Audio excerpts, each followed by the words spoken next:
રામ રામ ડાયરા ને કેમ છો મિત્રો? આજ તો ઝાકર કેટલો રણમાં ખબર હે તમને બતાવો. વાત જાઓ આમ જો યાર પૈયા કિલ્લા કિલ્લાના પેંડા સોટા ખાર જો ભાગો ને આમ જો હે ને.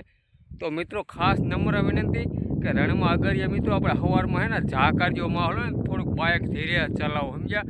ખાર જેવો ભાગ હોય ને ત્યાં બાઇક ચોંટી જાય અને આપણે હે ને લપસે એટલે પડી જાવી સમજ્યા.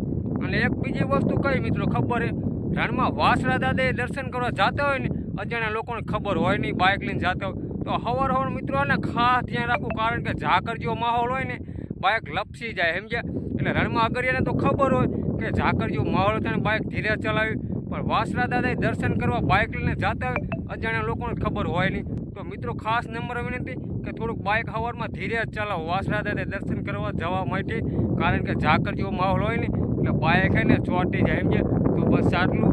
જય વીર વસરાજ દાદા, જય માતાજી મિત્રો.